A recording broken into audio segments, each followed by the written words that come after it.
The growth coming to the Wallace area also means an increase in the number of pets.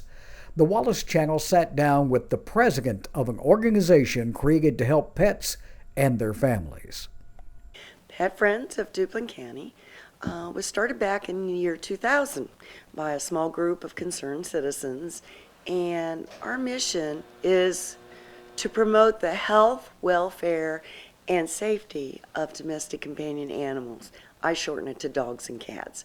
But it has evolved over the years. At one point, we were a big rescue out of the shelter, but when your volunteers dwindle, it becomes hard to maintain that. And so our main focus now is on our spay-neuter program, which is a voucher program with some participating vets. We help subsidize, we don't pay for the complete surgeries. And our free rabies clinics twice a year. Dr. Margie Hunter and Dr. Dwayne Blanton both participate in those, and they're very high supporters of our program. We also support the shelter in ways to help animals get adopted or rescued more easily. We pay for heartworm tests. Knowing the heartworm status of an animal really helps them get adopted. We make sure we do drives for towels and food and whatnot. We also pay for temporary boarding for rescue groups who are pulling animals from our Duplin County Animal Shelter. It's not a large program. We don't have a lot of money, but we do try to help so that when animals are awaiting their transport for rescue but are at risk of euthanasia because it's their last day, we will help pay for a few days of boarding. Our big new endeavor is our pet food pantry. It's an emergency food pantry for pets. We have been getting donations at various sites across the county. You may have seen boxes for donations, and we'll be putting those out again probably quarterly.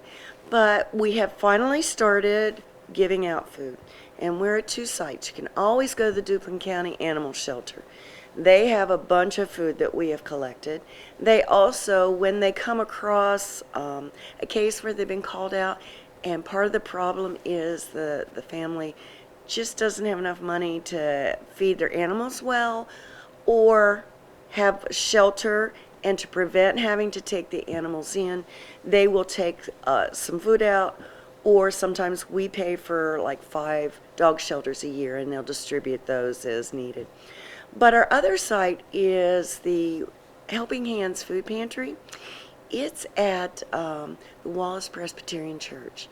And the way to get food there is to go to Duplin Christian Outreach Ministries. It's on not on Main Street, it's on Norwood, down near Ace Hardware. And Tuesdays, Thursdays, 9 to 12, you can stop in and see Miss Geraldine. She's the one who does vouchers for the regular food pantry at Helping Hands Food Pantry. And she'll do a voucher. You come over to see us at the church, and we'll be able to give out some food. This food is for those families who are at risk of surrendering their animals and just can't financially afford, even if it's short term, taking care of their animals. We hope to put on a pet day in the park again this year. We did our first one last year. It was a free community event. We hope to do that in October, the last part of October, and the pet costume contest was a hit, so that will be back. And we're thinking of doing a cornhole contest, a cornhole tournament. We've been told that's great. It would be a fundraiser. It's not completely free. But there'll be food trucks and giveaways, and maybe we'll do some paw prints, and of course the costume contest. So we hope to see people out there, and we'll be putting information out. Learn more about Pet Friends of Duplin County by visiting their website at petfriendsonline.org. We will keep you informed of their upcoming events here on wallacechannel.com.